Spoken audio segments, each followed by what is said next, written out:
नमस्कार. सन्माननीय व्यासपीठ आणि माझ्या आधी बोललेले सर्व वक्ते हे ज्या पद्धतीने आजचा दिवस सेलिब्रेट करत आहेत, हा आहे जागतिक आरोग्य दिवस. येस और नो?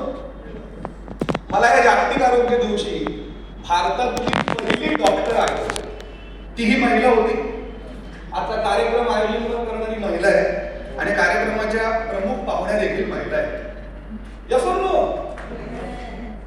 लक्षात घ्या, त्या आनंदीबाई जोशी यांनी पहिली डॉक्टरेट घेतली. येस और नो? मग त्याच्या आधी काय होतं? त्याच्या आधी काय होतं की त्या आधी भारतात कोणी आजारीच पडत नव्हतं?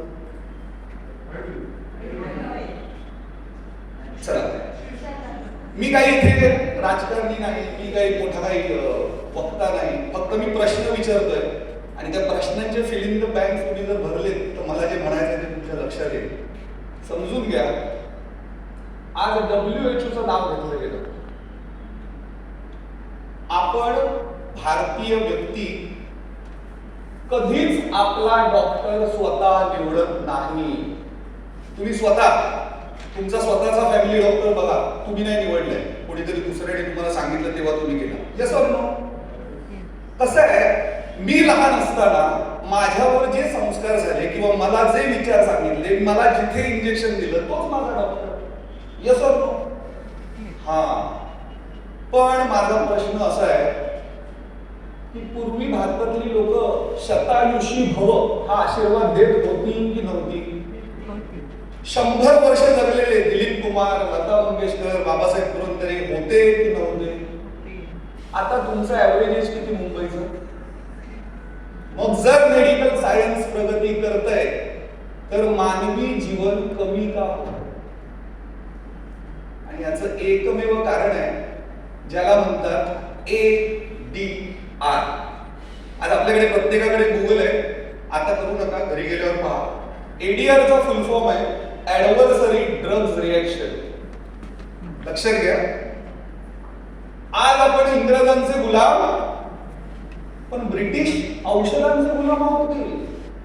पूर्वी 47च्या अगोदर जेवढा रेव्हेन्यू ते घेऊन गेले किंवा घेऊन जात होते त्याच्या काही पटींनी फक्त मेडिकल रेव्हेन्यू जातोय आणि आम्हाला ह्याची कल्पनाच नाही. लक्षात घ्या, तुम्ही घेतलेली एक डोकेदुखीची गोळी तुमची किडनी फेल करते की नाही? यस और नो? म्हणजे आपल्याला फक्त एकच चिकित्सा पद्धती म्हणजे सर्वस्व असं न करता कुठेतरी ह्या मंचाने एक जे व्यासपीठ दिलंय की ज्या व्यासपीठातून ही चर्चा होते. तर मी सगळ्यात पहिलं तर हे साहस रचनाने दाखवल्याबद्दल त्यांचा आभारी आहे की असा कोणतरी बागी विचारांचा माणूस तुम्ही स्टेजवर बोलून त्याला फॅसिलिट करता. तर माझं असंच म्हणणं आहे की आज आपल्याकडे 72,000 नाड्यांचं एक नाडी शास्त्र आहे. तुम्हाला तुमचा शुगर, तुम्हाला तुमचा BP हे चेक करण्याकरता वेगवेगळ्या पद्धती आहेत, चिकित्सा पद्धती आहेत. आणि पूर्वी या नाडी चिकित्सेमध्ये फक्त या 3 बोटांनी वात, पित्त, कफ या स्थानांनी तुमची नाडी चिकित्सा जर केली, जर नाडी साधक योग्य असेल तर तुम्ही 3 दिवसापूर्वी काय खाल्लं हे सुद्धा तो सांगू शकतो. आणि नुसतं पाचक रस नव्हे तर रस, रक्त, मांस, मेद, मज्जा, अस्थि, वीर्यधातू इथपर्यंत आपली प्राचीन वैद्यकीय संस्कृती प्रगत होती. फक्त आपला तो बाब्या आणि दुसऱ्याचा तो मोठा. आपण काय केलं, या इंग्रजांच्या 2 भूलथापांना बळी पडलो. एक शिक्षण पद्धती आणि दुसरं शास्त्र. त्यांनी आम्हाला शिकवलं की आम्ही प्रगत आहोत, आम्हाला जे येत आहे ते तुम्हाला येत नाही, तुम्ही फक्त दगडाला किंवा सापाला देव मानणारी माणसं, आणि आम्ही ते हो केलं. बघा, तुमचे आजोबा किती वर्ष जगले आणि तुम्ही जर आपल्याला यातून ह्या विळख्यातून बाहेर यायचं असेल तर आज तुमच्या शरीराला फक्त एकच व्यक्ती वाचवू शकते आणि ती आहे तुम्ही स्वतः. कारण तुमच्या शरीराची काळजी कोणीही, कोणताही नातेवाईक, अगदी स्पाऊस सुद्धा पूर्ण वेळ घेऊ शकत नाही. आपणच आलो, जाईपर्यंत हे शरीर आपलंच आहे, झालेला त्रास सुद्धा आपलाच आहे, आणि सुदृढपणे जर जगलो तर आनंद सुद्धा आपलाच आहे. तर अशा काही निरोगी पद्धतींमध्ये एक ऑल्टरनेट मेडिसिन थेरपीवर आम्ही काम करतो. मी औषधमुक्त भारत, माझं तर म्हणणं आहे की भारताला सगळ्यात पहिली कशाची गरज आहे तर ती औषधमुक्त केली पाहिजे.